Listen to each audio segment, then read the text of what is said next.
قوم لوط جنہوں نے ایسی برائی کو ایجاد کیا جو ان سے پہلے دنیا میں کسی قوم نے نہ کیا تھا۔ ایسی بدکاری جس کی مثال تاریخ میں کہیں نہیں ملتی۔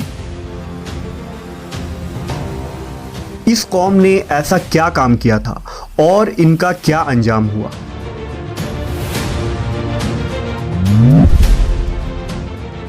حضرت لوط علیہ السلام اللہ کے ایک برگزیدہ نبی تھے۔ آپ کے والد کا نام ہاران تھا جو تاریخ کے بیٹے تھے۔ آپ کی پیدائش عراق کے قدیم شہر اور میں ہوئی تھی۔ اس شہر میں ابراہیم علیہ السلام کا مسکن تھا۔ دراصل لوط علیہ السلام کے والد ہاران حضرت ابراہیم کے سگے بھائی تھے، یعنی حضرت لوط علیہ السلام حضرت ابراہیم کے بھتیجے تھے۔ چونکہ حضرت لوط علیہ السلام کے والد ان کے بچپن میں ہی انتقال کر چکے تھے، لہذا حضرت لوط کو حضرت ابراہیم نے بیٹا بنا کر پالا تھا۔ آپ حضرت ابراہیم پر سب سے پہلے ایمان لانے والوں میں شامل ہیں۔ آپ حضرت ابراہیم کے زمانے میں اہل سدوم کی رہنمائی کے لیے نبوت کے منصب پر فائز ہوئے۔ حضرت لوط کے بہت سارے معجزات ہیں۔ آپ جس وقت بارش کے لیے دعا کرتے تھے تو آسمان بادلوں سے بھر جاتا اور خوب بارش ہوتی تھی۔ حضرت لوط جس پتھر پر سر رکھ کر سوتے، اس پتھر پر آپ کے سر مبارک کا نشان بن جاتا تھا۔ سدوم وہ علاقہ تھا جہاں لوط علیہ السلام مبعوث فرمائے گئے۔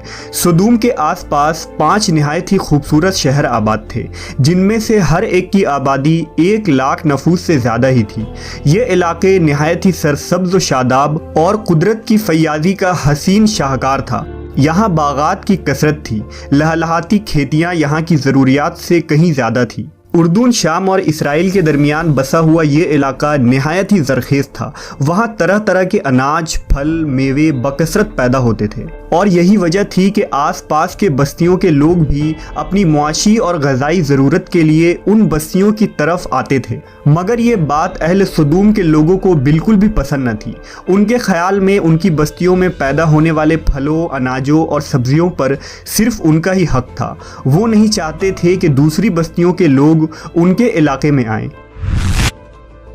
ایک دن سدوم کے لوگ اس بات پر غور و فکر کر رہے تھے کہ باہر سے آنے والے لوگوں کو یہاں آنے سے آخر کیسے روکا جائے، کہ ابلیس ایک بزرگ کی شکل میں ان کے محفل میں آیا اور کہا، اگر تم ان سے پیچھا چھڑانا چاہتے ہو تو میرے کہنے پر عمل کرو۔ اس اجنبی بزرگ کی بات لوگوں نے بہت توجہ سے سنی۔ ابلیس نے کہا، میں کل بتاؤں گا۔ دوسرے دن ابلیس ایک خوبصورت جوان لڑکے کی بھیس میں آیا اور انہیں اپنی عورتوں کے بجائے مردوں کے ساتھ فعل بد کرنا سکھایا۔ ابلیس نے کہا کہ اگر تم ان بستیوں کے لوگوں سے نجات چاہتے ہو جو تمہاری بستی میں آ جاتے ہیں تو ایسا کرو کہ جب بھی کوئی شخص تمہارے علاقے میں آئے تو تم لوگ زبردستی اس کے ساتھ اپنی خواہش پوری کرو۔ اس طرح یہ لوگ اس بستی میں آنا چھوڑ دیں گے۔ اپنی نفسانی خواہشات کے لیے مردوں سے بدفعلی اس قوم کا دستور بن گیا تھا۔ یہاں بے حیائی عام ہو گئی تھی۔ حکمراں، سردار، رؤسا، ہر طبقے میں گھر گھر یہ عمل پھیل گئی تھی۔ بھری محفل میں یہ لوگ اس فحاشی کے کام کو کر کے خوش ہوتے تھے۔ کوئی بھی محفل اس کام کے بغیر ادھوری سمجھی جاتی تھی۔ خاص کر مسافروں میں سے کوئی خوبصورت لڑکا ہوتا تو یہ لوگ اسے اپنا شکار بنا لیتے۔ تلمود میں لکھا ہے کہ اہل سدوم اپنی روزمرہ کی زندگی میں سخت ظالم، دھوکے باز اور بد معاملہ تھے۔ کوئی مسافر ان کے علاقے سے بخیریت نہ گزر سکتا تھا۔ کوئی غریب ان کی بستیوں سے روٹی کا ایک ٹکڑا نہ پا سکتا تھا۔ بارہا ایسا ہوتا تھا کہ باہر کا آدمی ان کے علاقے میں پہنچ کر فاقوں سے مر جاتا اور یہ اس کے کپڑے اتار کر اس کی لاش کو برہنہ دفن کر دیتے۔ اپنی وادی کو انہوں نے ایک باغ بنا رکھا تھا جس کا سلسلہ میلوں تک پھیلا ہوا تھا۔ اس باغ میں وہ انتہائی بے حیائی کے ساتھ اعلانیہ بدکاریاں کرتے تھے۔ حضرت لوط علیہ السلام نے انہیں توحید کی دعوت دی اور بدکاری کے اس گھنونے عمل سے توبہ کرنے کا حکم دیا۔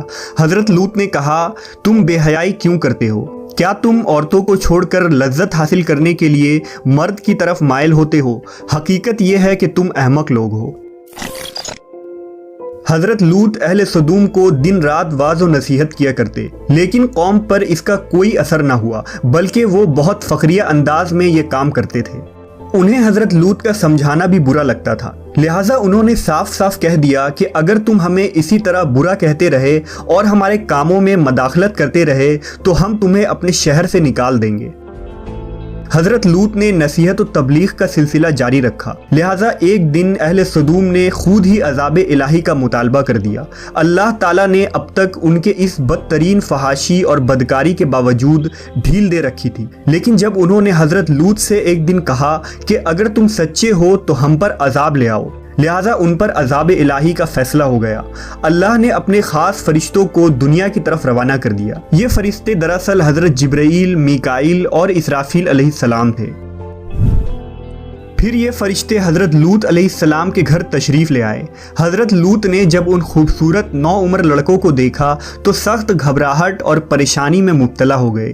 انہیں یہ خطرہ محسوس ہوا کہ اگر ان کے قوم کے لوگوں نے انہیں دیکھ لیا تو نہ جانے وہ ان کے ساتھ کیا سلوک کریں گے۔ حضرت لوط کی بیوی کا نام وائلہ تھا، اس نے آپ پر ایمان نہ لایا تھا اور وہ دراصل منافقہ تھی، وہ کافروں کے ساتھ تھی، لہٰذا اس نے جا کر اہل سدوم کو یہ خبر دے دی کہ لوط کے گھر نوجوان لڑکے مہمان ٹھہرے ہوئے ہیں۔ یہ سن کر بستی والے دوڑتے ہوئے حضرت لوط کے گھر پہنچے۔ حضرت لوط نے کہا، اے قوم، یہ جو میری قوم کی لڑکیاں ہیں یہ تمہارے لیے جائز اور پاک ہیں، اللہ سے ڈرو اور مجھے میرے مہمانوں کے سامنے رسوا نہ کرو۔ کیا تم میں سے کوئی بھی شائستہ آدمی نہیں؟ حضرت لوط کی بات سن کر وہ لوگ بولے، تم بخوبی واقف ہو کہ ہمیں تمہاری بیٹیوں سے کوئی حاجت نہیں، اور جو ہماری اصل چاہت ہے اس سے تم بخوبی واقف ہو۔ قوم لوط کے اس بے شرمانہ جواب سے اندازہ لگایا جا سکتا ہے کہ وہ فعل بد میں کس حد تک مبتلا ہو چکے تھے۔ جب حضرت لوط علیہ السلام کی قوم ان کے گھر کی طرف دوڑتی ہوئی آئی تو حضرت لوط نے گھر کے دروازے بند کر دیے اور ان نوجوانوں کو ایک کمرے میں چھپا دیا۔ اس بدکار لوگوں نے آپ کے گھر کا گھیراؤ کیا ہوا تھا اور ان میں سے کچھ گھر کے دیوار پر بھی چڑھنے کی کوشش کر رہے تھے۔ حضرت لوط اپنے مہمانوں کی عزت کے خیال سے بہت زیادہ گھبرائے ہوئے تھے۔ فرشتے یہ سب منظر دیکھ رہے تھے۔ جب انہوں نے حضرت لوط علیہ السلام کی بے بسی اور پریشانی کا یہ عالم دیکھا تو حقیقت سے پردہ اٹھاتے ہوئے یوں فرمایا، اے لوط، ہم تمہارے رب کے بھیجے ہوئے فرشتے ہیں، یہ لوگ ہرگز تم تک نہیں پہنچ سکیں گے۔ ابھی کچھ رات باقی ہے تو اپنے گھر والوں کو لے کر چل دو اور تم میں سے کوئی شخص پیچھے مڑ کر نہ دیکھے۔ اہل سدوم حضرت لوط کے گھر کا دروازہ توڑنے پر بضد تھے، لہٰذا حضرت جبرائیل علیہ السلام نے گھر سے باہر نکل کر اپنے پر کا ایک کونا انہیں مارا، جس سے ان سب کی آنکھوں کے ڈھیلے باہر نکل آئے اور بصارت زائل ہو گئی۔ یہ خاص عذاب ان لوگوں کو پہنچا جو حضرت لوط کے پاس بد نیتی سے آئے تھے۔ حضرت لوط علیہ السلام حقیقت حال جان کر مطمئن ہو گئے اور اپنے گھر والوں کے ساتھ رات ہی کو نکل کھڑے ہوئے۔ بیوی بھی ان کے ساتھ تھی، لیکن کچھ دور جا کر وہ واپس اپنے قوم کی طرف پلٹ گئی اور قوم کے ساتھ جہنم رسید ہو گئی۔ صبح کا آغاز ہوا تو اللہ کے حکم سے حضرت جبرائیل نے بستی کو اپنے پر سے اکھاڑ دیا اور پھر اپنے بازو پر رکھ کر آسمان پر چڑھ گئے، یہاں تک کہ آسمان والوں نے بستی کے کتے کے بھونکنے اور مرغوں کے بولنے کی آوازیں سنی۔ پھر اس بستی کو زمین پر دے مارا، جس کے بعد ان پر پتھروں کی بارش ہوئی۔ ہر پتھر پر مرنے والوں کا نام لکھا ہوا تھا۔ جب یہ پتھر ان کو لگتے تو سر پاش پاش ہو جاتے۔ صبح سویرے شروع ہونے والا یہ عذاب اشراق تک پوری بستی کو نیست و نابود کر چکا تھا۔ قوم لوط کی ان خوبصورت بستیوں کو اللہ نے ایک انتہائی بدبودار اور سیاہ جھیل میں تبدیل کر دیا، جس کے پانی سے رہتی دنیا تک کوئی فائدہ نہیں اٹھایا جا سکتا۔ سمندر کے اس خاص حصے میں کوئی جاندار، مچھلی، میڈک وغیرہ زندہ نہیں رہ سکتے، اس لیے اسے ڈیڈ سی یعنی بحر مردار کہا جاتا ہے، جو اسرائیل اور اردن کے درمیان واقع ہے۔ ماہرین آثار نے 10 سالوں کی تحقیق و جستجو کے بعد اس تباہ شدہ شہر کو دریافت کیا تھا۔ تحقیقات سے پتہ چلا تھا کہ اس شہر میں زندگی بالکل ختم ہو چکی ہے۔ اس شہر کے راستے اور کھنڈرات کو دیکھ کر آرکیولوجسٹ نے یہ اندازہ لگایا کہ جب یہ شہر تباہ ہوا تو اس وقت لوگ روزمرہ کے معمولات کے کاموں میں مشغول تھے اور یہاں زندگی اچانک ختم ہو گئی تھی۔ اہل سدوم جنہیں پتھر بنا دیا گیا تھا، ان کے بت ابھی تک بحر مردار کے پاس موجود ہیں، جو تا قیامت لوگوں کے لیے ایک عبرت ہے۔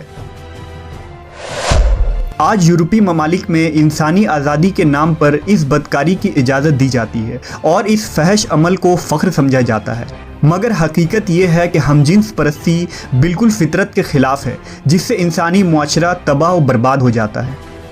روایتوں کے مطابق ایک مرتبہ حضرت سلیمان علیہ السلام نے شیطان سے پوچھا کہ اللہ کے نزدیک سب سے بدترین عمل کیا ہے؟ ابلیس بولا، جب مرد مرد سے بدفعلی کرے اور عورت عورت سے خواہش پوری کرے۔ حضرت ابن عباس سے روایت ہے کہ رسول اللہ صلی اللہ علیہ وسلم نے فرمایا کہ اس شخص پر اللہ پاک کی لعنت ہو جو قوم لوط والا عمل کرے۔